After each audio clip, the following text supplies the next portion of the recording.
Selamat siang pemirsa, kembali lagi bersama kami dalam BSI Report News, Live Report for You. Saya Dian Arin dan rekan saya yang bertugas, Renaldi.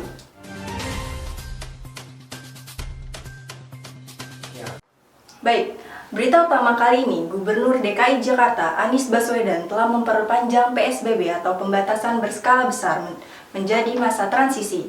Akan dilaporkan langsung oleh rekan kami yang berada di lapangan. Silahkan Ujiani. Terima kasih kepada rekan saya Dian Arin Rahma dan Renaldi di studio BSI TV.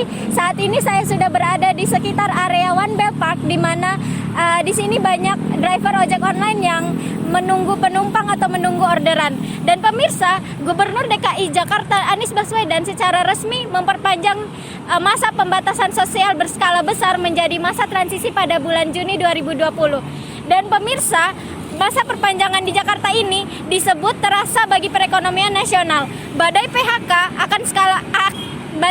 skala besar akan terjadi di mana-mana karena pemberlakuan PSBB tanpa adanya sasaran yang tepat. Dan juga di sini kita juga harus memperhatikan UMKM dalam menjalani masa transisi ini, di mana proses perekonomian juga harus diperhatikan. Dan juga pemirsa, bisa kita ketahui bersama bahwa salah satu peraturan Menteri Kesehatan bahwa ojek online tidak diperbolehkan mengangkut penumpang kecuali di beberapa wilayah yang sudah tidak berstatus zona merah. Dan juga pemirsa, di mana ojek online itu akan mencari pendapatannya melalui orderan makanan ataupun pengiriman barang. Dan juga pemirsa, PSBB ini akan sangat berdampak pada penurunan pendapatan yang cukup ekstrim pada ojek online. Sekian laporan langsung saya dari area One Bell Park. Saya Ujiani Dwiasana beserta Hafiz Sujaifa dan Bayu Irwansyah yang bertugas. Kami kembalikan ke studio. Ya. Jumlah kasus positif virus COVID-19 di Indonesia hingga Senin mencapai 55.092 kasus. Dari jumlah tersebut, pasien yang dinyatakan sembuh sebanyak 23.800 orang dan 2.805 orang lainnya meninggal dunia. Berikut penyampaian langsung dari juru bicara pemerintah gugus tugas percepatan penanganan COVID-19, Kolonel CKM Dr. Ahmad Yuryanto. Saudara-saudara, selamat sore. Hari ini kami akan melakukan beberapa hal terkait dengan update. Yang pertama adalah data hari ini dan kemudian evaluasi kita dalam seminggu kemarin pada beberapa kelompok data yang secara signifikan bisa kita lihat bahwa optimisme yang kita bangun bersama-sama menunjukkan ke arah yang lebih baik. Hari ini memang kita melakukan pemeriksaan spesimen sebanyak 11.783 spesimen. Kita memaklumi bahwa di hari Sabtu dan Minggu kemarin ada 46 laboratorium yang tidak beroperasional karena memang libur hari kerja pada kelompok laboratorium itu. Oleh karena itu, maka pemeriksaan yang kita lakukan sampai dengan hari ini untuk seluruh spesimen sebanyak 782.383. Kalau kita mengkaji dari data spesimen saja, maka total akumulasi kita kalau dihitung secara keseluruhan, secara nasional, maka kita telah melakukan pemeriksaan sebanyak 2.779 per 1 juta penduduk. Ada 21 provinsi yang hari ini melaporkan kasusnya di bawah 10, dan ada 13 provinsi yang hari ini tidak ada kasus baru, bahkan melaporkan kasus sembuh lebih banyak. Ke-13 provinsi yang hari ini tidak melaporkan adanya penambahan kasus baru adalah Aceh, Bengkulu, Yogyakarta, Jambi, Kalimantan Barat, Kepulauan Riau, Sumatera Barat, Sulawesi Tengah, Lampung, Maluku Utara, Sulawesi Barat, Nusa Tenggara Timur, dan Gorontalo. SMK 29 Jakarta telah membuka pendaftaran dengan jalur zonasi Kelurahan Penerimaan Peserta Didik Baru atau PPDB Jakarta pada tanggal 24 Juni 2020. Selebihnya akan disampaikan oleh rekan kami yang berada di lokasi. Silakan Anka. Ya baik, terima kasih Dian Arin dan Renaldi di studio. Saat ini saya sedang berada di SMK 29 Jakarta, tepatnya di depan gerbang sekolah SMK 29 Jakarta. Hari ini adalah pembukaan pendaftaran jalur donasi Kelurahan Penerimaan Peserta Didik Baru atau PPDB Jakarta pada tanggal 24 Juni 2020. Tercatat pendaftar sekolah dasar tertua adalah 11 tahun, untuk sekolah menengah pertama adalah 15 tahun, dan untuk menengah ke atas adalah 17 tahun. Berdasarkan surat keputusan Kepala Dinas Pendidikan DKI tentang petunjuk teknis PPDB 2020, faktor usia bisa krusial dalam seleksi jalur donasi. Dan saat ini saya sedang bersama Ibu siapa?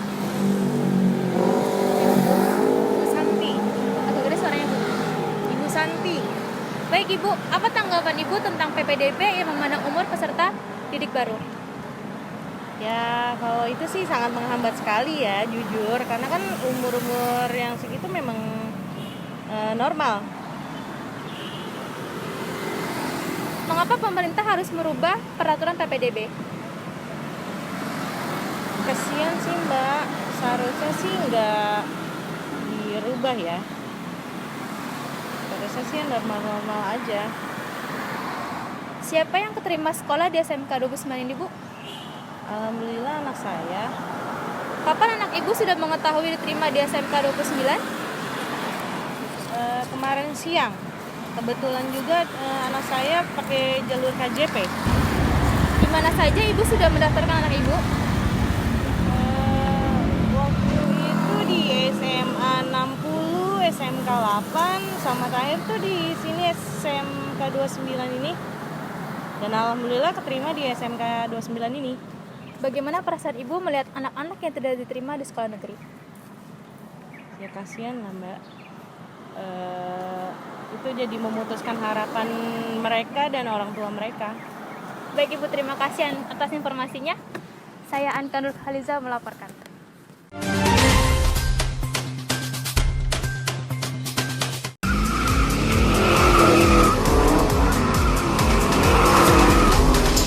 Halo guys, sekarang BSI udah jadi universitas. D3-nya juga masih tetap ada loh. Kuliah, BSI aja. Wali Kota Surabaya, Tri Risma hari ini sujud dan menangis di hadapan dokter. Saat pembahasan penanganan COVID-19 Kota Surabaya, dokter menyebut warga Surabaya harus lebih banyak diedukasi terkait wabah corona, agar rumah sakit tidak kelebihan pasien. Kejadian ini bermula saat Tri Risma hari ini melakukan pertemuan dengan Ikatan Dokter Indonesia dan para direktur rumah sakit Surabaya di Balai Kota.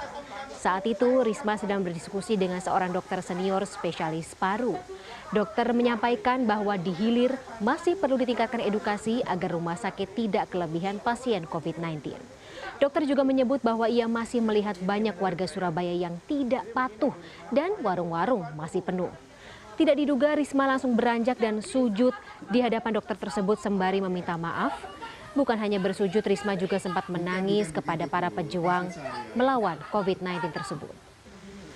Kita tidak diskusi dengan BPJS, kira-kira 3 minggu lalu. Mereka kena COVID mati, nggak bisa makan juga mati. Ya, sudah kami yang bayar. Ya.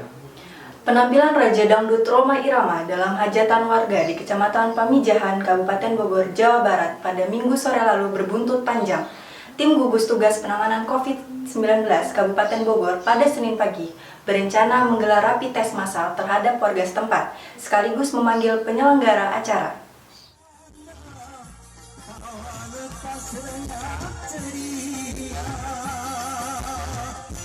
Dalam rekaman video yang beredar, ribuan penonton tampak memadati suguhan Raja Dangdut Rhoma Irama saat menghibur acara hajatan warga di lapangan Cisalak, Kecamatan Pamijahan, Kabupaten Bogor, Jawa Barat, Minggu sore kemarin. Acara ini dipadati warga karena juga dimeriahkan sejumlah musisi dangdut kenamaan lainnya seperti Rita Sugiarto hingga Caca Andika. Lantaran dinilai rawan penyebaran virus corona, pemerintah kecamatan dan tim gugus tugas setempat akan melakukan rapid test massal khusus untuk warga desanya. Pihak kecamatan mengaku tidak bisa berbuat banyak lantaran aturan pembatasan sosial berskala besar dianggap tidak memiliki kekuatan hukum mengikat. Emang ini di lokasi.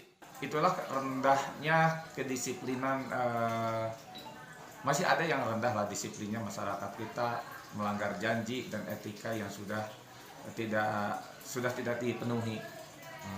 Rencana teman-teman Satgas COVID-19 tingkat kabupaten dan kecamatan akan melaksanakan rapid test sampel. Sementara Bupati Bogor dan tim gugus tugas kabupaten berencana memanggil penyelenggara hajat untuk pemeriksaan terkait hiburan hajat yang menyedot kerumunan itu.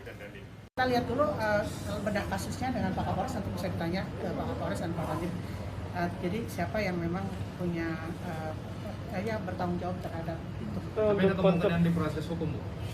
Kalau memang melanggar ya iya kita akan konsekuensi hukumnya apa sih, kan? Dengan ini saya menyampaikan.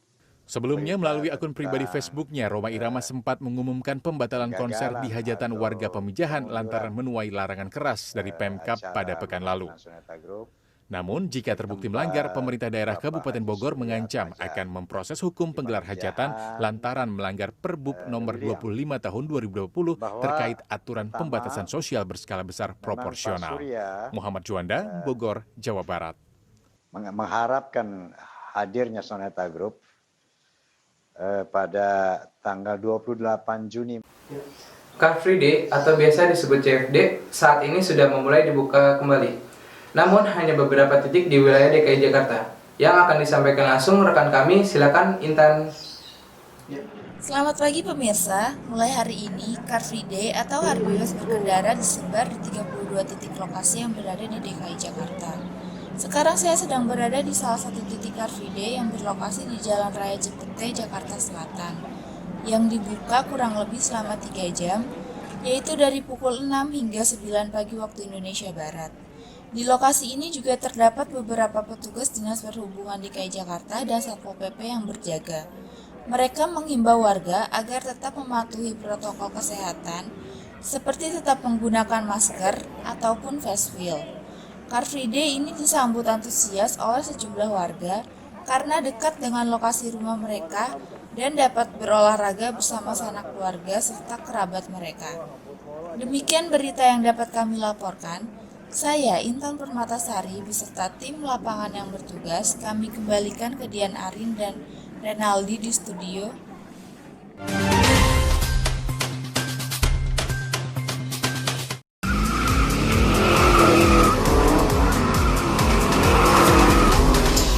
Halo guys, sekarang BSI udah jadi universitas. D3-nya juga masih tetap ada loh. Kuliah, BSI aja. Dengan adanya perenggangan dalam PSBB, pemerintah mulai membuka kembali tempat ibadah, tempat belanja, dan juga UMKM yang berada di wilayah Jabodetabek. Karena hal tersebut, kondisi lalu lintas sudah ramai seperti semula. Akan disampaikan langsung oleh kedua rekan kami, Daryl dan Aldi yang sudah berada di beberapa titik lokasi. Terima kasih Dian Arin, Rahmat, dan Renaldi. Pemirsa, saat ini saya sedang berada di Jalan Cilduk Raya. Pemadatan kendaraan di daerah ini sudah terlihat kembali dari mulai kendaraan roda 2 maupun roda 4. Dikarenakan DKI Jakarta sudah memulai membuka sebagian rumah ibadah, fasilitas olahraga, indoor-outdoor, perkantoran, museum, galeri, rumah makan, pergudangan, pertokoan, retail atau showroom, bengkel dan sebagainya secara bertahap. Sejak diberlakukannya PSBB transisi sesuai dengan kebijakan Gubernur DKI Jakarta Anies Baswedan, dalam peraturan Gubernur Pergub nomor 51 tahun 2020 tentang pelaksanaan PSBB pada masa transisi menuju masyarakat sehat, aman, dan produktif. Dalam rapat bersama jajaran Pemprov Jakarta yang diunggah akun YouTube resmi milik Pemprov DKI Jakarta pada tanggal Sabtu 5 Juni. Lalu, lokasi-lokasi binaan UMKM Pemprov DKI Jakarta, Taman Efetra, Pantai dibuka pada tanggal 13-14 Juni 2020. Pusat perbelanjaan, mal, dan pasar non-pangan buka pada tanggal 15 Juni 2020. Sementara, taman rekreasi indoor-outdoor serta kebun binatang buka kembali pada tanggal 20-21 Juni 2020. Dunia pendidikan sendiri hingga kini belum jelas kapan akan mulai dibuka. Pemirsa, pemadatan kendaraan di sini pun tidak hanya karena telah diberlakukannya PSBB transisi, namun juga dikarenakan lampu lalu lintas yang error sejak tadi pagi, yang sempat mengakibatkan kemacetan yang cukup panjang dari arah Pasar Kebayoran Lama sampai ke arah Cipulir. Demikian laporan dari Jalan Cilduk Raya. Saya Daryl Farel bersama kameramen Muhammad Egi melaporkan kembali ke studio bersama Arindia, Rahmat, dan Renaldi. Terima kasih. PSBB atau pembatas berskala besar yang berada di Kota Tangerang Selatan tidak terlalu dijalani karena dari awal penetapan pemerintah mengenai PSBB masih saja banyak warga yang nekat. Selebihnya akan disampaikan langsung oleh rekan kami, silakan Raffiansyah. Baik, sekarang saya berada di Kota Tangerang Selatan, yang lebih tepatnya berada di Kota Pamulang, yang berada di Bundaran Pamulang sendiri. Di sini bisa kita lihat dalam penanganan mengenai masalah virus corona ini atau virus COVID-19. Di sini pemerintah sudah menetapkan masalah tentang PSBB yang sudah diselenggarakan pada tanggal 28 Maret 2020 dan berlangsung hingga saat ini. Dan PSBB sendiri untuk di Kota Tangerang Selatan sendiri akan berakhir pada tanggal 28 Juni mendatang, yang sudah berlangsung selama sekitar 5 sampai 6 bulan.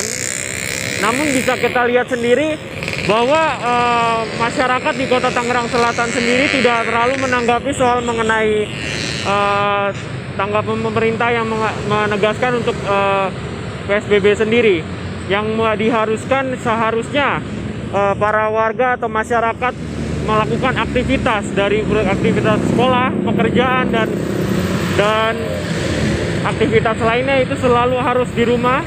Namun masyarakat di Kota Tangerang Selatan sendiri tidak terlalu menanggapi itu dan mereka masih berani nekat untuk melakukan aktivitas di luar rumah.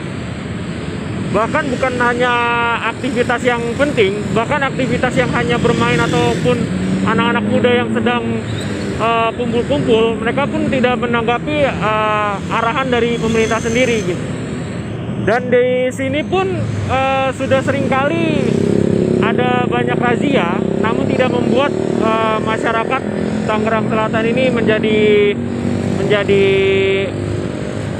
goyah. Tetap mereka akan sesuai komitmen mereka, pendirian mereka untuk melakukan aktivitas di luar rumah.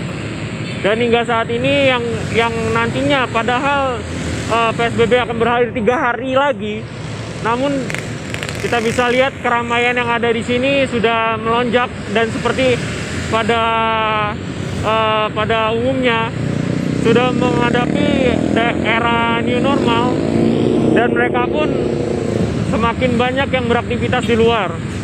Dan bisa kita lihat keramaian yang ada di Kota Tangerang saat ini semakin melonjak. Baik, itu saja yang dapat saya sampaikan. Saya Muhammad Raffiansyah menyampaikan langsung dari Kota Tangerang Selatan. Terima kasih.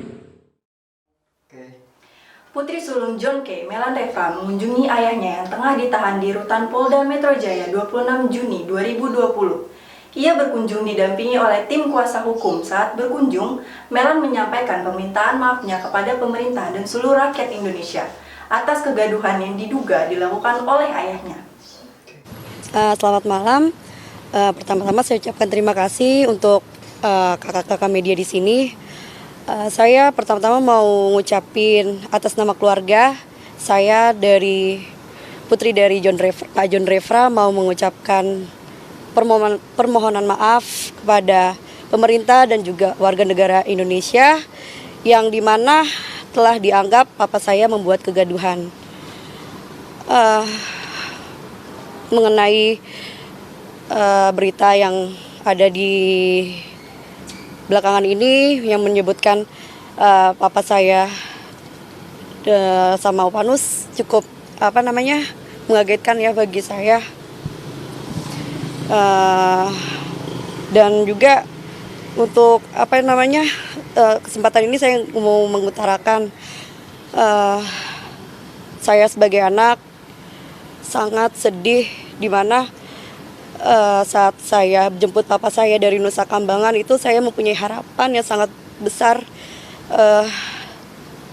mengenai perubahan papa saya sangat dahsyat. Apakah boleh saya sebagai anak itu merasa perubahan dari yang teman-teman tahu papa saya dulu bagaimana, dan saya merasakan bahwa dari Nusa Kambangan terus sampai rumah papa itu berubah dari kehidupan yang lama. Jadi semua itu saya rasakan dimulai dari saat di rumah. Sekarang di mana-mana kita mulai dari doa. Mau ngapain pun kita harus berdoa. Sebelum tidur pun, mau malam atau larut malam pun kita kumpul di rumah sama-sama berdoa. Sampai akhirnya saya ngerasa papa ngajak kami semua sekeluarga ikut pelayanan sama papa dari gereja ke gereja. Jadi untuk menanggapi kasus ini saya merasa kaget. Papa saya yang berapa dari Nusa Kambangan ini saya merasa udah berubah, kok tiba-tiba dikagetkan dari kasus ini, berita ini. Ada sedikit pertanyaan. Ntar aja, selesai dulu, biar selesai. Jadi ini mau menemui Pak John? Sebentar, biar selesai dulu. Belum. Ya, lanjut. Yang ketiga. Udah.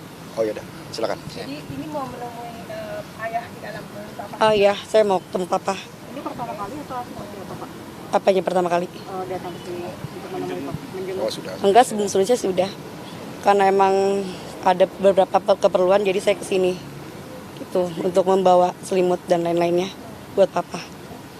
Sebelum kejadian yang melangitkan ini, hubungan Bapak dengan Lulus kayak menurut Mbak, pengetahuan Mbak bagaimana? Hubungan papa sama Opanus sebelum ini atau sebelum peristiwa ini? Minggu lalu hubungannya. Pokoknya yang saya tahu dulu Opanus itu udah sangat dekat sama kami sekeluarga. Entah kenapa, maksudnya ya dipercaya juga sama papa, entah kenapa. Saya kurang paham ya masalah orang tua papa sama Opanus. Tapi saya merasa emang sudah agak melonggar semenjak sekitar 2 atau 3 tahun papa di Nusa Kambangan. Tapi saya nggak mau ambil pusing sih sebagai anak, itu masalah orang tua gitu. Mbak, ini kan menurut polisi salah satu dugaan motifnya adalah soal perselisihan hasil jual lahan gitu ya. Kalau dari keluarga apakah mengetahui soal perselisihan ini dan seperti apa? Kalau untuk persoalan itu saya sebagai anak nggak tahu sih. Nggak pernah dibicarakan di rumah misalnya? Untuk dibicarakan untuk itu nggak pernah. Oke, Mbak dengan Mbak Taufik, ada mediasi nggak Mbak sama Bu Nus dari keluarga? Oh itu nggak tahu deh. Untuk mediasinya saya sih nggak tahu deh. Soalnya saya nggak terlalu ambil pusing sih kalau misalnya kayak gesekan-gesekan gitu. Yang saya tahu papa sama Opanus agak menjauh, tapi papa selalu mengingatkan walaupun jauh, tapi kita harus tetap menghormati gitu loh. Even pun waktu itu pun Opanus pernah sempat pindah ke rumah pun dari Titian ke Bintara, aku masih tetap jalin silaturahmi, pergi ke rumah Opanus, nengok Opanus. Oh, Opa udah pindah ya, ya udah aku kesana ngobrol-ngobrol gitu. Ya papa itu mulai mengganggu hubungan 2 atau 3 tahun lalu. Mbak, ini kan sudah beberapa kali ketemu dengan Papa kayak di dalam ya. Kalau dari Papa infonya terkait soal kejadian ini seperti apa? Aku tidak mau membahas aku di sini mau support apa sih, gak mau ngebahas tentang kasus atau gimana nya, karena di sini kalau aku tambah kayak bicarain kasus mungkin bikin papa tambah pusing. Tujuan aku sini untuk hibur dia. Gitu. Paling kita doa sama-sama. Dari Om kan menyatakan berdamai saja kan keluarga begitu kan. Sementara kalau dari pihak Pak John seperti apa menanggapi ajakan perdamaian itu? Kalau dari saya, dari pihak keluarga, damai itu emang selalu damai. Karena dari dulu saya emang nggak pernah merasa tidak berdamai sama mereka sih. Jadi mau ngomong berdamai atau tidak emang merasanya berdamai terus. Kalau dari saya. Jadi kalau dimediasi untuk bertemu dengan Omnya bersedia betul dengan Pak Nus? Oh iya, saya bersedia kok untuk ketemu. Emang waktu juga sempat pernah ketemu sama Opa, biasa-biasa aja sih. Kementerian Pendidikan dan Budaya memutuskan kegiatan pendidikan seperti sekolah, perkuliahan tetap ditutup atau dirumahkan. Meskipun berada di wilayah berzona hijau, selebihnya akan disampaikan oleh rekan kami, Dedi Stando. Silakan, Bung Dedi. Selamat sore pemirsa. Kementerian Pendidikan dan Kebudayaan memutuskan perguruan tinggi tetap ditutup meski berada di zona hijau. Aktivitas pendidikan mulai dari pendidikan dasar sampai dengan perguruan tinggi sudah sekitar 3 bulan ini ditutup. Salah satunya adalah Universitas Bina Sarana Informatika di Fatmawati, Jakarta. Universitas Bina Sarana Informatika sudah ditutup sekitar tanggal 17 Maret 2020. Hingga berita ini diturunkan, pihak kampus belum dapat memberikan kepastian untuk dibuka kembali menunggu keputusan dari pemerintah. Saya Desdi Istanto beserta juru kamera Adi Mas Duro Hidayah melaporkan langsung dari Jakarta. Kembali ke studio bersama Arin dan Renal. Berita tadi menjadi penutup pada hari ini. Sampai jumpa di BSI Report News berikutnya. Saya Renaldi dan rekan saya Dian Arin beserta seluruh kru yang bertugas undur diri. Selamat siang dan sampai jumpa.